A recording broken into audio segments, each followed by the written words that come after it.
Welcome back, everyone. We are currently playing through the Dwarven Noble origin story in Dragon Age Origins.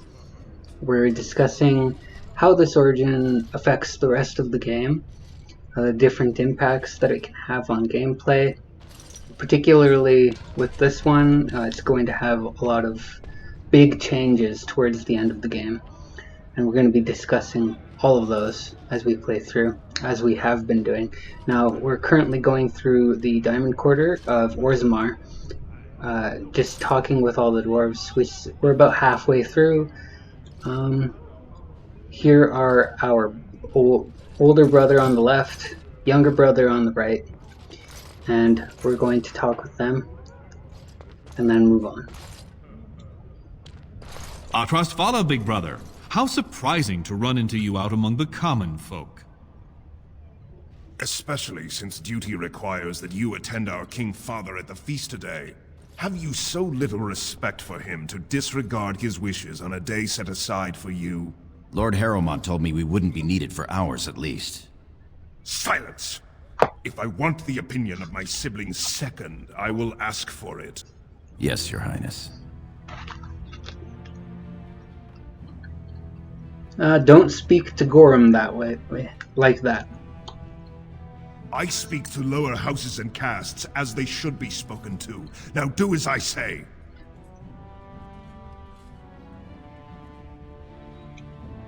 Balin, you want to jump in here? You're on your own. I've been dealing with him all afternoon. What exactly is that supposed to mean, little brother? Nothing, Trian. I've been having a great time. The speech you gave to the legless boy about hard work and making something of himself was fantastic. As heir to the throne, it is my duty to impart wisdom and judgment upon those who need it. Now then, you, get to the feast. I'll go when I'm ready. Stubborn, aren't you? When I'm king, I will help you get over that. Come, Balin. So that conversation gives you a lot about the inner workings of this trio of siblings. It doesn't change any if you're a female dwarf or a male dwarf, so that conversation will be the exact same. There are certain things that do change in this origin, but we'll get to those later. Now, it's important to notice like the interactions between them, especially Balin, because Balin will survive the origin. The older brother Trian does not survive the origin, and you'll see why as we play through this, but it has a huge impact on Orzammar, and when you come back here, regardless of whether it's as a dwarven character or any other character that you can potentially be, whether it be elf or human, when you come to Orzammar, the events that take place during this origin story directly impact the major plot line in Orzammar for all of your characters, regardless of whether you were a dwarf or not. So yeah, it's Balin will be a big part of that, so you'll get to meet him again. Perhaps becoming king will calm Trian. Of course, my lord. That was a weird place to have a leg spurt. Let's just move on. Now, these people should be talking right away. Look at this piece, Here we Darby. go. It rivals even the work of the Paragon Smith herself. Nonsense, woman. Your words bring shame upon our house. See how the edges are rough and pitted? Would you compare this to Branca's work? Trust a woman to speak of things she doesn't understand. Be quiet now and pray the ancestors deliver Branca back safely. So, the Paragon that they were talking about and Branca are one and the same, in case you didn't pick up on that. Branca is a dwarf who was living in this modern age, and she was nominated as Paragon before her death, which is very rare. Most Paragons don't receive Paragon status until after their death. but Branka is one of the exceptions to that. She was nominated as a paragon in Orzammar during her lifetime, and with her paragon status, she took her entire family, like the entire house that she was a part of, and brought them into the Deep Roads. So she's been missing for some time now. It'll be much longer that she's been missing once you come back to Orzammar later in the game, because by then it's already been like several months up to a year. So. My Lord Idukan, nothing here rivals your amazing Idukan armor, but if you wish something made... You know very well House Idukan has its own royal armorers. Of course. Forgive me. Tell me about your pieces. Your Highness's legendary prowess is matched only by your kindness. Right, but you didn't say anything. Tell me about your armor. I buy only the finest iron ore, and personally oversee the armor's crafting by the most skillful of the smith caste. Indeed. Still didn't say anything. I'm bored. Perhaps we should move on. We can talk to him again, just see if he has anything to sell. You honor me, Your Highness. So nothing. Nothing noteworthy anyway. Now these two, I was actually talking about them earlier. What about that one? I doubt he's up to the task. I'm not going down that road again. Oh, I would love to end up with a redhead. Would that Sir Blackstone were a noble, Stand up straight. They're coming. So I don't know why that conversation with them doesn't trigger earlier. It'd make a lot more sense if it triggered like when you were back there. That way you can hear them talking, and then by the time you get over closer to them, they're like, "Oh, they're coming!" Because yeah, as it is, it's just I don't know. You have to sit there and wait, and you're not really coming anymore. You're just sitting there watching them talk about you. What have we here? Two handsome, strapping, noble lords. You both look so grand. And isn't this the man of the hour, the king's son? Who's your friend, my lord? Another noble from the honored House Idukan? This is Sir Gorham of the Warrior Caste.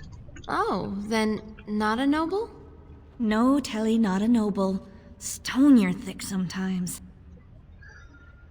Why do you care if Gorham is a noble? They're noble hunters, my lord. A man takes his caste from his father, and these women hope to bear a noble lord's son. If one is successful, she's raised up to concubine in the noble house to care for her child. It provides new sword arms for the house, and many nobles look favorably on such women.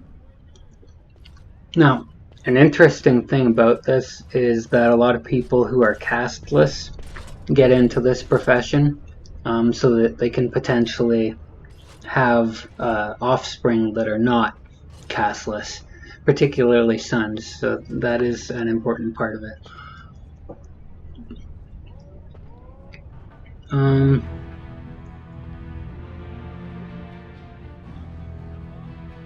So you girls will sleep with any noble. Well, you're the most appealing, obviously. A noble from the best house there is. Handsome, too. Are you interested in a bit of bedded diversion? So, in case it requires some refresher, I was discussing how you can potentially have a son as the male dwarf, and this is how you do it. You have to talk with these two ladies and agree to sleep with them. Specifically, you have to agree to sleep with Marty. Marty's the one on the left here. You do have the option to sleep with both of them. You also have the option to sleep with just Marty or just the other one. So Marty has to be a part of the equation in order for you to have a son later in the game. If you do have a son with Marty, it actually creates an entire quest chain when you come back to Orzammar later in the game. And that quest chain is about you discovering that you have a son, first off, and then working out ways in which you can make sure that your son has a good living. So you basically aim to try and make him a part of whoever's family is going to be ruling Orzammar. Because when you come back to Orzammar later in the game, the city is basically on the verge of civil war. There's two political factions that are rivaling against each other for the throne. One of them is your brother, and the other one is a guy named Haramont. Both of them we've already at least heard of. We'll meet Haramont later in this origin, but those two are basically fighting over who's going to be sitting on the throne. And you'll find out where this argument even comes from later in this origin story, but for now, it's important to know that they'll be fighting over it, and you can support one of them to be the next ruler of Orzammar, and in your during the main quest line of actually trying to put one of them on the throne, you can work out a deal with whoever you are going to make king in order to take your son as a part of their house. Now you can also turn Marty down, like reject the quest outright, just be like, I don't care, and you can live on the streets where you belong, kind of thing. So there's a couple of different routes that it could take. And I'm not 100% sure if you actually are able to meet your son in a future game or not. To my knowledge, that doesn't happen. But maybe it does. Who knows? I doubt it, because if you take an interest in your son's life, you have the option to name your son, and that definitely is not a feature that comes up in the future games. Although I do believe if you do end up having a son, it is referred to that like the hero of Ferelden had a son during the Blight, kind of thing.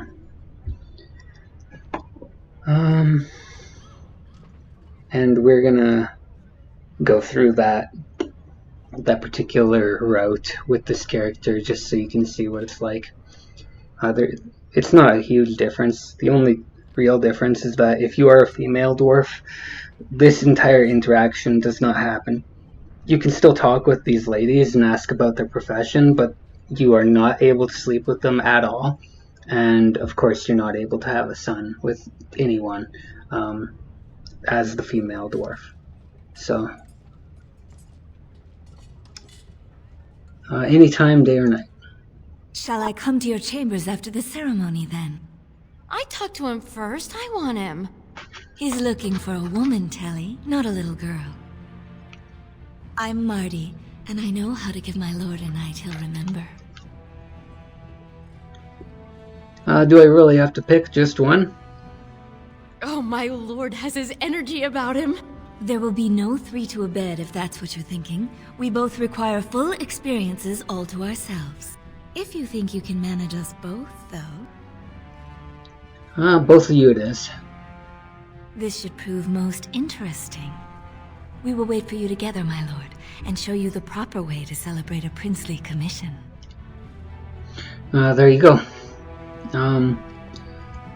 You may or may not be able to talk with them later. We'll try to see if we can get in there, get into the room and talk with them after the feast, but typically once you finish the feast with your father, it takes you straight to the Deep Roads for the next part of the quest chain, so it's not likely. Greetings, my lord Idukin.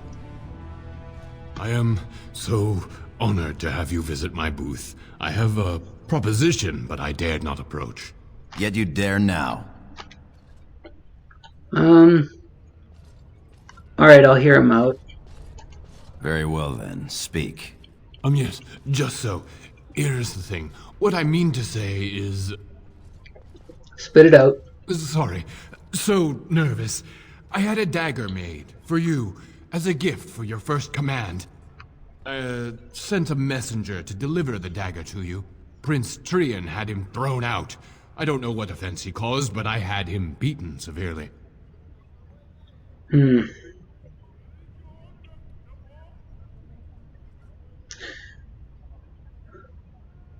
Let me see this dagger. Here it is, your highness. That's an amazing piece, merchant. You do me much honor, sir. The blade has been crafted over a period of 2 years by masters of every art. I wish to bless the Lord's first command, and hope that someday, when he rules, he will wear it. Trian is heir. He will rule when King Endrin returns to the stone. If the assembly wills it.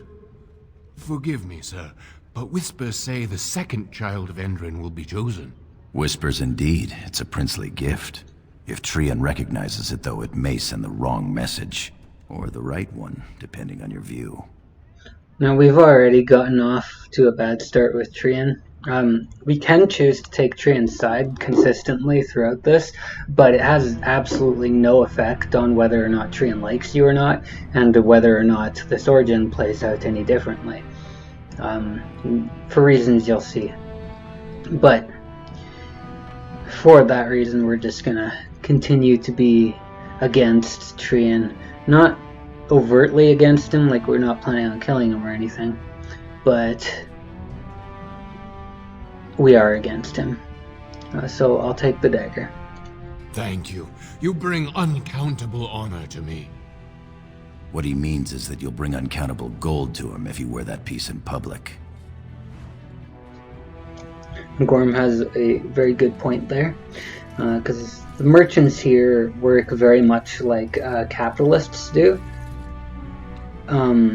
It's a lot about profit, and they have the freedom to sell their wares. They have to follow the restrictions of whatever ruling government they're under, and a lot of the merchants in Dwarven society do happen to make their way to the surface because they seek better profits on the surface. Now, some of them, their beliefs prevent them from doing that kind of thing. Particularly since anyone who goes to the surface is no longer considered a true dwarf in the society, and that's because of something called stone sense. So the dwarves' stone sense is like a connection to the earth that they have while they're underground, and it's said that dwarves who live on the surface for an extended period of time lose their stone sense. And there is some minor evidence to back that up in future games, just based on conversations with various different dwarves. The dwarves that are on the surface don't ever seem to have like any kind of connection with the ground around them, for the most part. Now, there are some exceptions, particularly if you play the Dwarven Inquisitor in Dragon Age 3. That's Dragon Age Inquisition. That's also my favorite of the 3 games. But we'll get more into that when we get to that game. I don't want to spoil that game any for now. I don't think this lady has anything to Only sell. the freshest food for your noble table. And if I remember correctly, this gentleman does not have any two-handers. Oh, he doesn't even have anything to sell, period. Invest in the next great trade expedition. None of these people want to sell me anything. Most exotic Alright, so wares we've in finished Orgrimmar. going through the Diamond Quarter. Before I walk forward, as soon as I walk forward, these guys are going to talk to me, and it does not give you the option to walk up these stairs. But if you kind of look around, it looks like it's empty up there anyway. However, it's not. When you go up the stairs, like up on this thing here, later in the game you'll be able to do that. You walk up the stairs and go up on there. There is a codex entry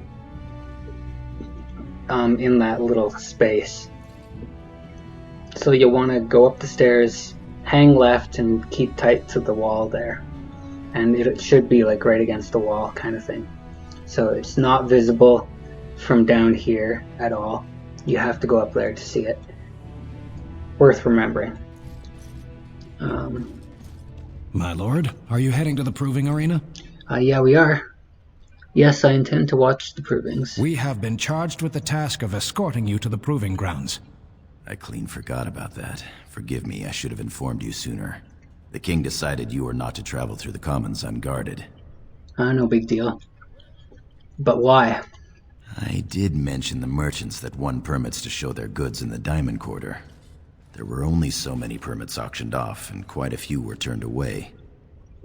Your father fears you will be harassed on the way to the proving. Which would typically happen anyway, being that we're royalty. Can't really go anywhere without being harassed, because everybody wants to be in the royal family's good graces kind of thing.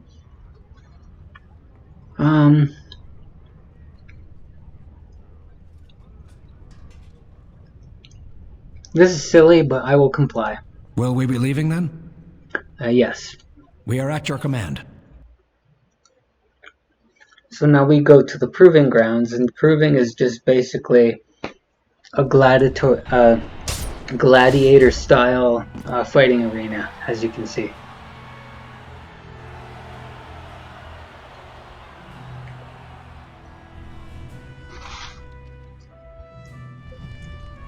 So when we talk with him, we'll have the option to fight in the proving ourselves, or to just watch the fighting, and whatever else, right?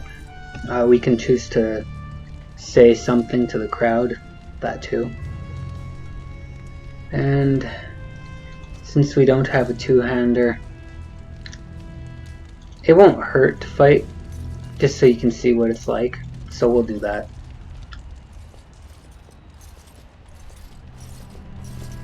Your Highness, it is an honor to have you here. Have you come to watch these brave warriors do battle in your honor? No, I've come to fight. Your Highness, this proving is in your honor. Then honor him by doing as he says. My Lord Idukan will fight in this proving.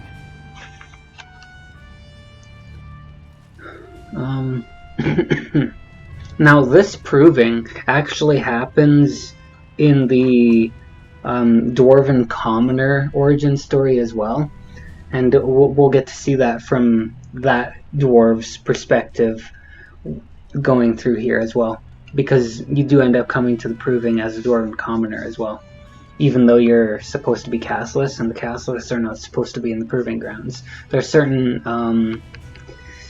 there's a certain situation that impacts that that I'll discuss a lot more once we get to that origin. As is the default way that this would go down, our hero here would not be participating in the proving. So that's the normal way that this plays out. He does not participate, he just comes and he watches and then he leaves. But we're altering the timeline by playing as this character, so. Just like we're altering the timeline with all of them, because in the origin stories, your hero always ends up dying in one way or another.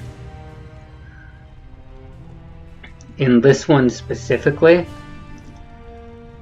we end up dying because we are sentenced to death at the end of the origin story by the assembly. And you'll see why as we progress, but I will honor today's warriors by testing their skills. Of course, it is well within your rights.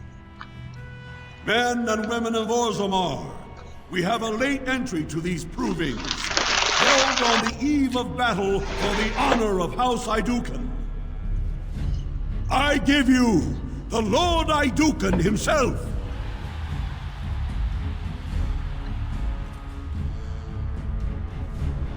Are you ready for your first match? Ready, eager, hungry. Then let us begin!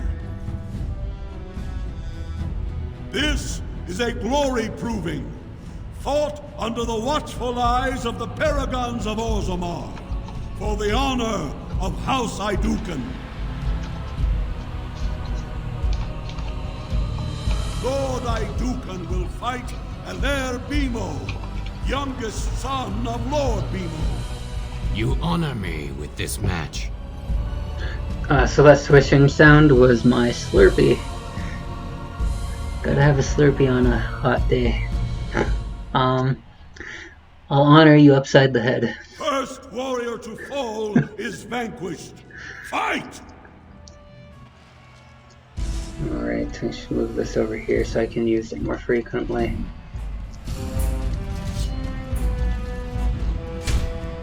Look at this mess! I love it!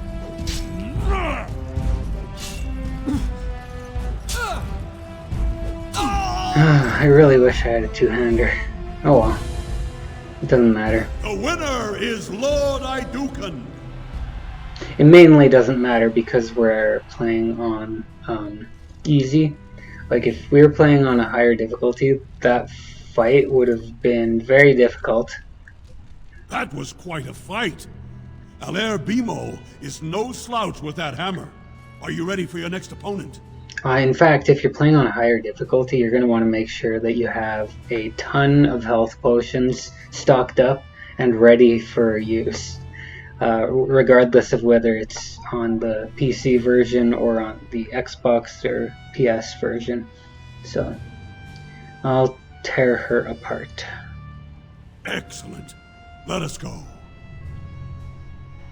This is a glory proving, fought under the watchful eyes of the paragons of Orzammar, for the honor of House Idukan. Lord Idukan will fight Adol Helmi, eldest daughter of Lady Helmi. Honor and glory to your house, your highness. And to yours.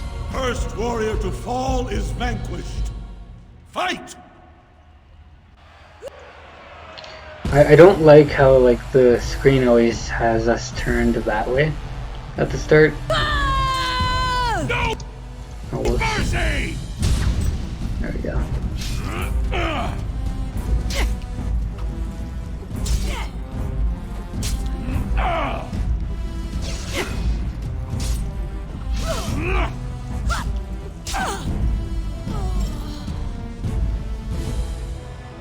The winner is Lord Idukan.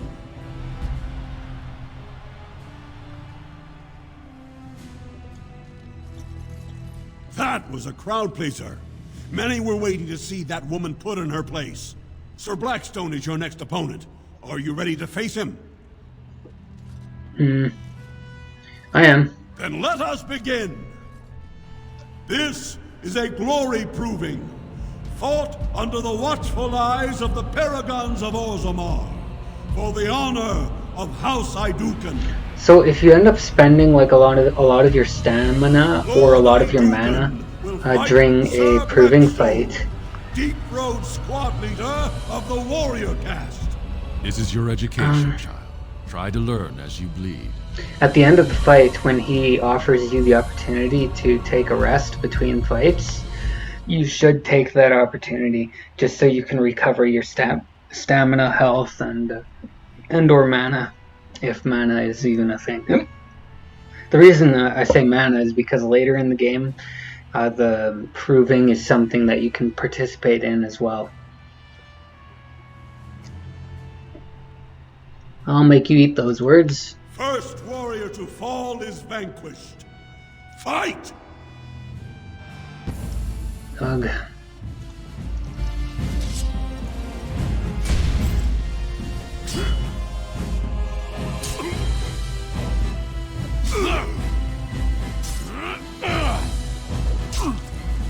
That guy has a little bit of a glitch, it looks like. He wasn't attacking. The winner is Lord Idukan. For whatever reason, he was just sitting there.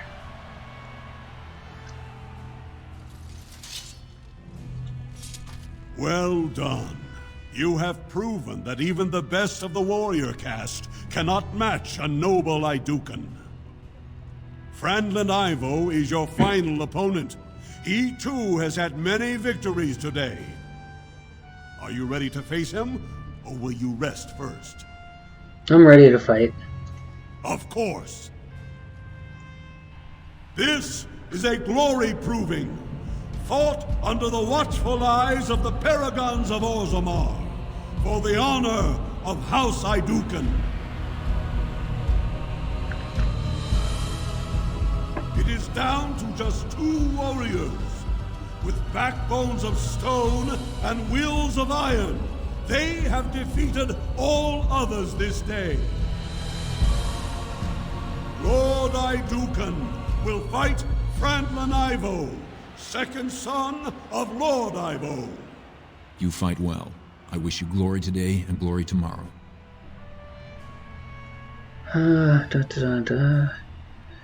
May you be a stone. First warrior to fall is vanquished.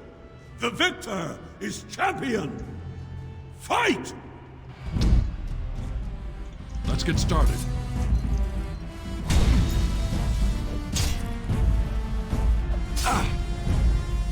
Drive them back! A little frantic? I can see why! Excellent. The winner is Lord Idukan. There we go, that's our sample of the proving grounds. Congratulations. Franlin Ivo is as fierce a competitor as I've ever seen. You vanquished every warrior of note in today's proving. The ceremonial helm, commissioned by your father for today's winner, is yours. Right. Send it to Ivo. He fought bravely. The people will remember your honor and generosity for all time. Now we could have taken the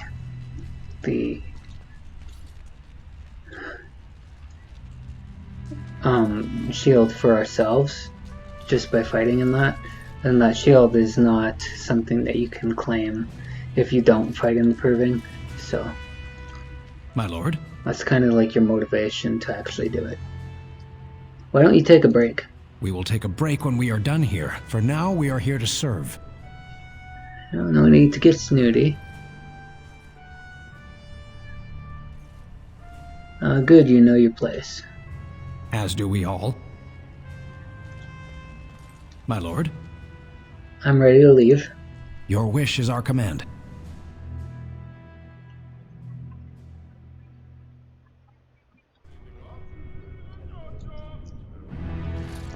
Now if you try and walk back there again, he'll stop you and talk to you and ask if you want to go to the proving. Now they're still there, as you can see, but we haven't gone to that meeting with the king yet, and that's why. We could have talked with them just to see if there's anything different, but there isn't. All these people are basically the exact same people that we saw on the way through here in the first place. So there's no point in hanging around or rehashing any conversations with any of them, particularly if you don't want to be selling anything. And considering you don't really get much from proving, there's no point hanging around. Now we have the opportunity, though, to go into the throne room. And look, the Grey Wardens are here.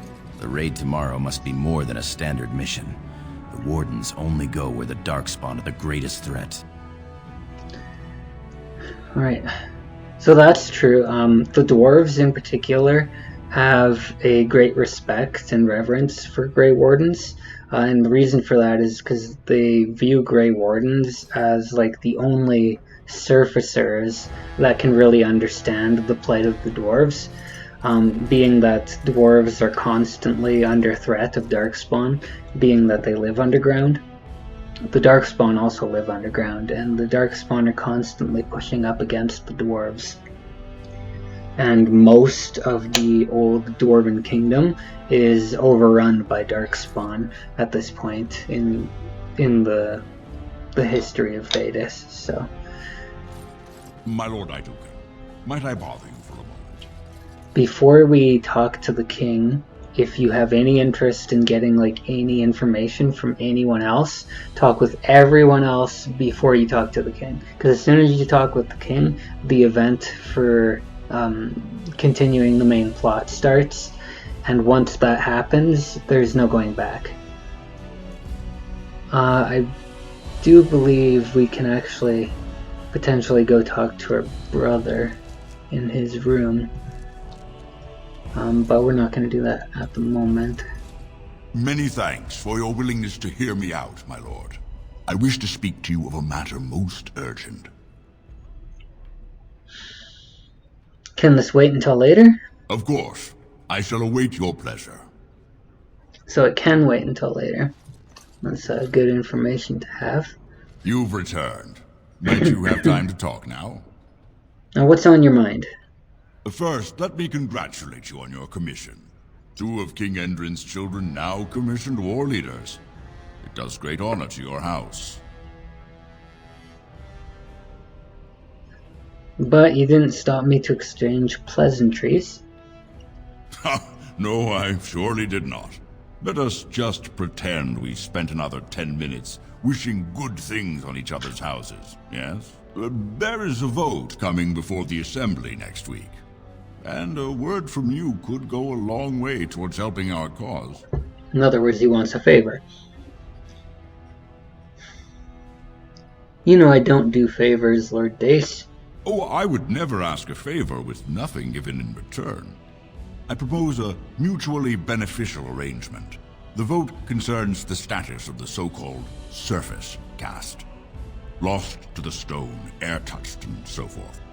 Centuries ago, narrow-minded men declared that any dwarf who left to live on the surface forfeited his caste, and his house if noble.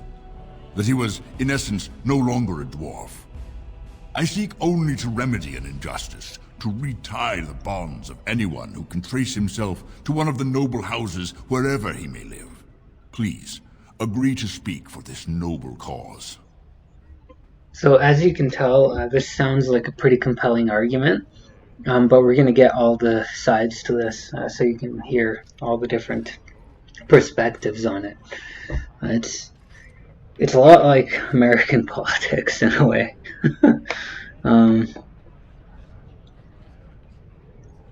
Or any other Western politics, now I think about it. But in particular, the United States, because they have a big spotlight over them all the time. Why so interested in this particular cause? Those on the surface are our lifeline. They facilitate trade with the surface. They're honorable and, well, let's be honest. I don't care a whit for those who have wandered from the stone. My wife, however, is a gem of a different color. She has a cousin, a useless sort, but she's quite fond of him. He joined a speculative venture to the surface, hoping to make his fortune, and went bust. Now he wishes to come home, but he cannot, for he has no house and would be casteless. For my wife's sake, I take up his cause. Will you lend me your voice?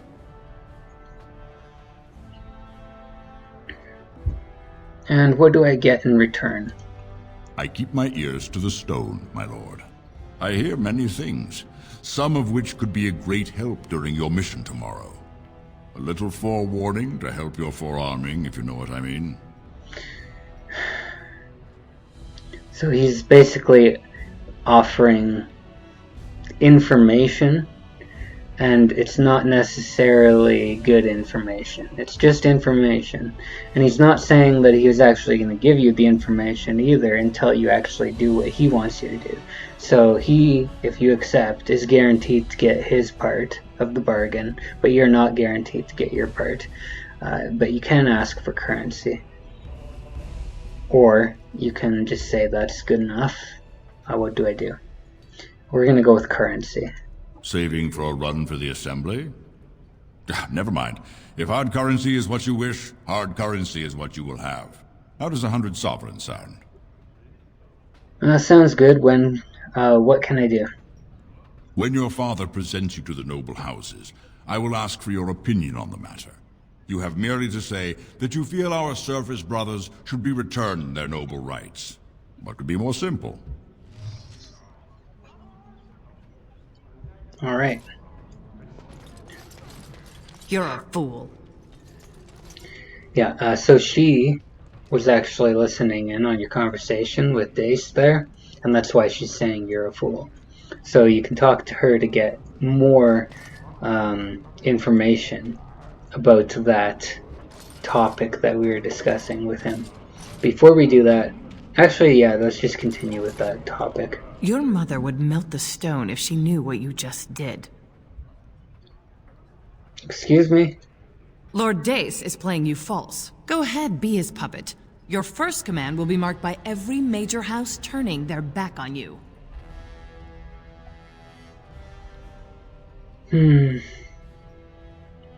If you have something to say, do so. If you are to play in the games of the Assembly, make sure you know the motivations of the players. Last spring, a guild from the Merchant caste invested heavily in an expedition with a guild from the surface. Lord Dace backed the Merchant Guild, pouring a great deal of money into the venture. The expedition was a disaster.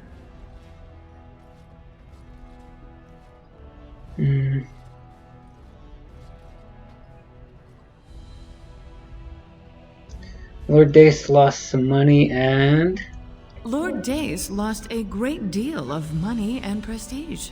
The Surface Guild has no way to repay the investment, but it does have several leading members who are descended from noble houses. House Helmi, Bimo, Dukin. No, she's saying Idukin there specifically to get your attention, because she knows you're an Idukin as well.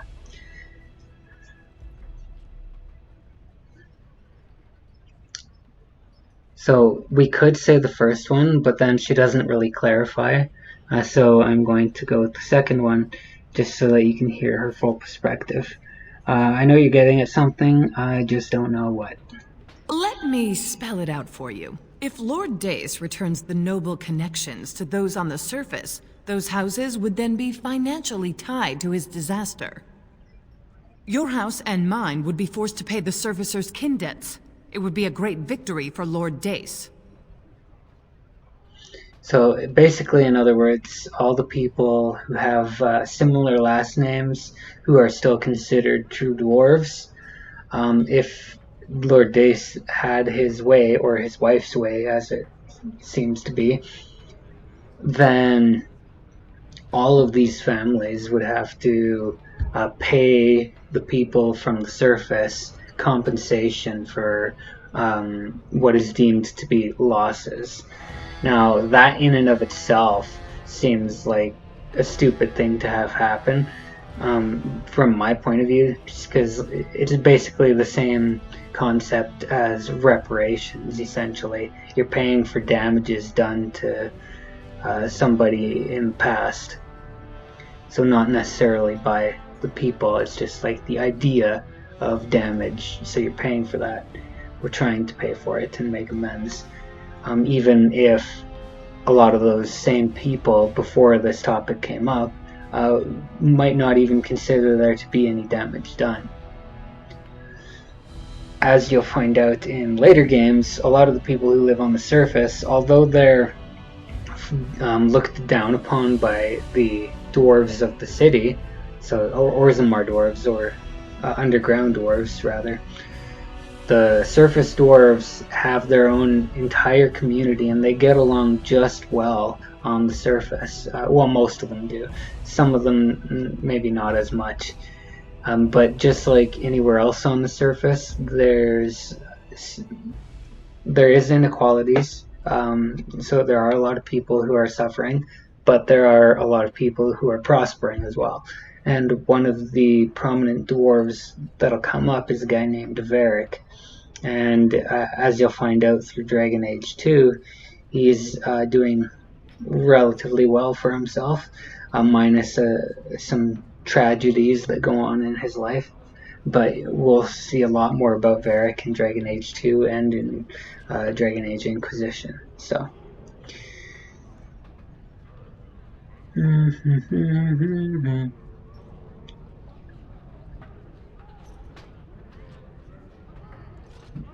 Seems I need to have a talk with Lord Dace.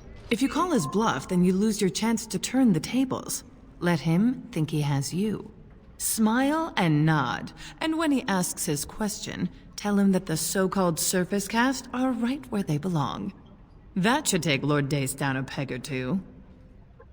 So, that entire conversation now gets some additional perspective in the fact that she also wants something.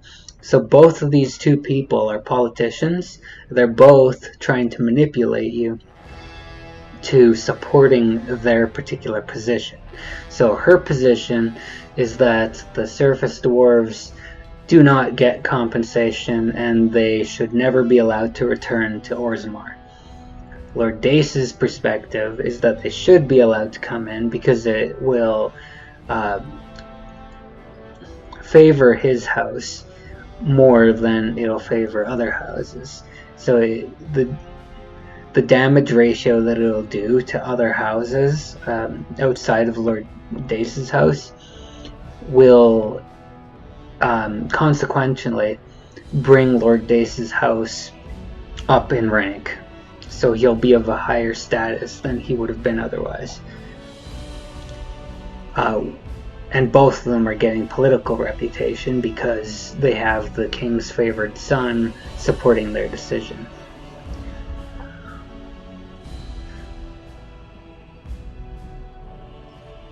I'll think about it. Good. Your house's reputation hangs in the balance.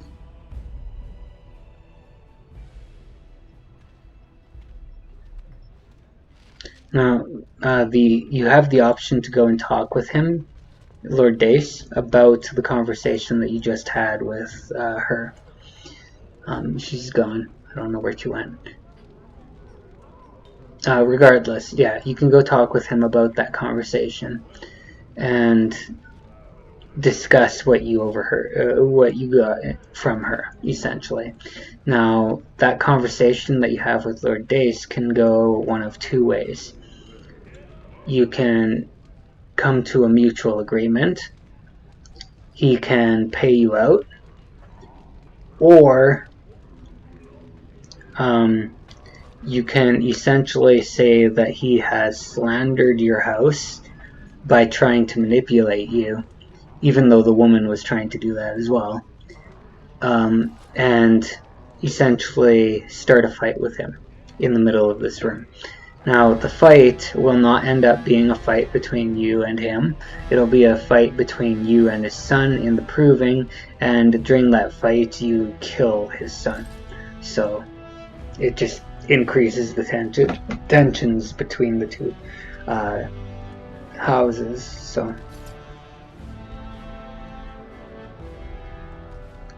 but rather than do that, I think I'm going to just let it play out, and we will decide what to do once the meeting has started.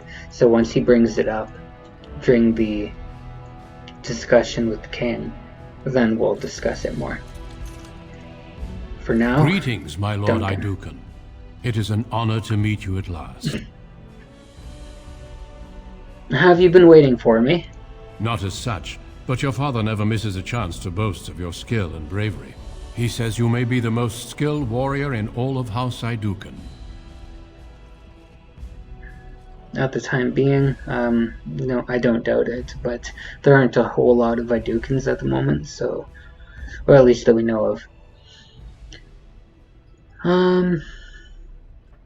My father exaggerates. Your humility aside, I have no doubt you will be a fighter of great renown. We need more Grey Wardens like you, and quickly. Even as the Darkspawn weaken here in Orzammar, they are stirring on the surface. A blight has begun. Soon the fight must go beyond the deep roads, lest the Darkspawn threaten all the world. I wonder if Father would allow me to join. Alas, I do not think he would take kindly to that suggestion. As the child of the king and heir after Lord Trion, your place is here.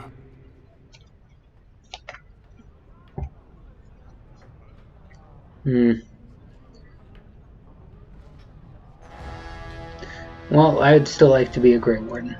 Truly? Then I will speak to your father after tomorrow's battle. I have my doubts he will relent, but there is always hope. Until then, good luck to you. Show the Darkspawn what your people are made of. Alright, there you go. A little bit about Duncan. Royal I am Guard. at your service. Now, in here, you can come in here later in the game as well. Later in the game, just like that, there'll be stuff sitting on the bookshelves, and you will want to double check it, because you can end up finding a phylactery on one of the bookshelves later in the game, and that phylactery, when you touch it, will spawn a powerful creature that you can fight called a Revenant. They're essentially really strong demons.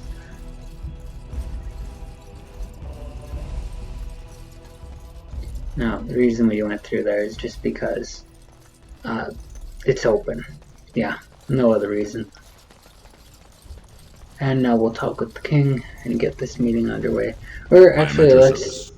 My king, please reconsider. The trade contracts alone We could didn't bring have to great click prosperity to our houses. Will we really turn our back on our brothers and a potential fortune in cheap labor because of a political technicality? Denial of the traditions of our people does not qualify as a political technicality. There is more to life than monetary gains, my lords Bimo and Mino. The Assembly of Kal Sharok will respect the rule of Orzammar, or they will rot and die alone, surrounded by enemies. Yes, my king. But look, we have company to spare us further wrangling. Atrast Vala, my son. How fine you look in your great-grandfather's armor. I hear you were declared champion of the Provings. I suppose you were never one to sit by when something exciting was going on. Are you ready to be presented to the heads of the noble houses? So that conversation that they were having before we stepped in, that is a large part of the political differences that you'll see between your brother and Lord Harrowmont later in the game. So Lord Harrowmont has the same position as the king, so he's basically an advocate for tradition.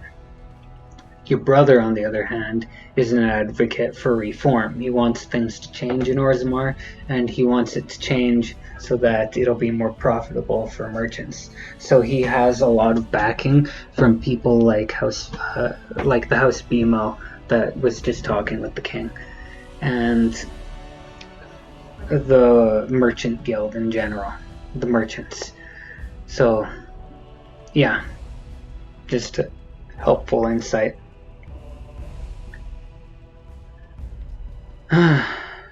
Is all this really necessary? These rituals have their place. It behooves you to get to know the nobles and let them know you.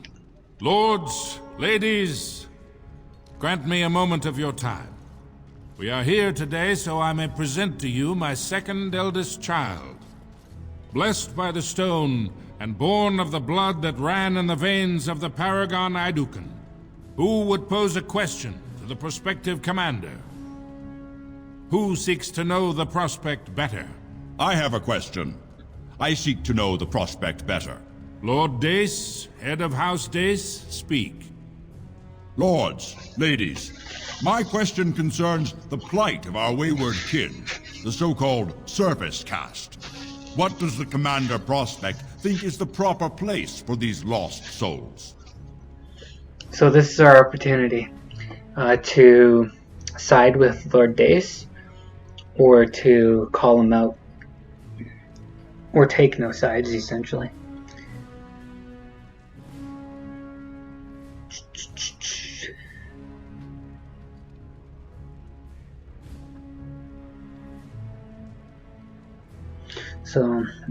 this is the position of the woman that we were talking to.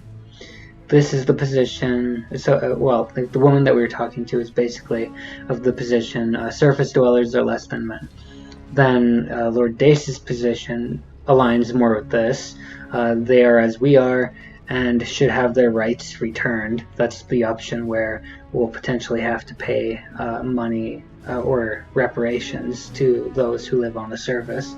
And then this option is like a neutral stance. It's saying, I can see that the people on the surface deserve respect, but I don't think that we should be paying reparations to them or any of that kind of thing. So we're going to go with that one. Are you satisfied, Lord Dace? Do you feel you have learned something about the prospect? Yes, my king.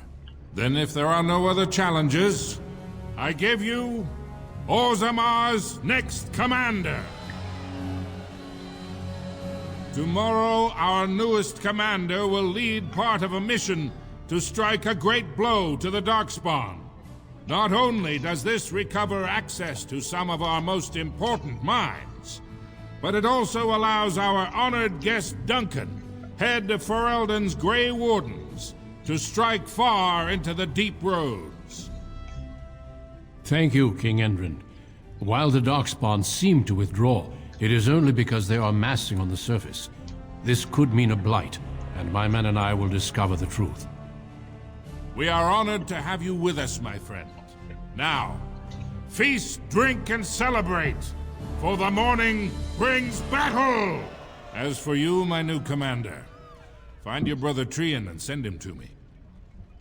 He may be watching the provings, or getting some rest in his rooms.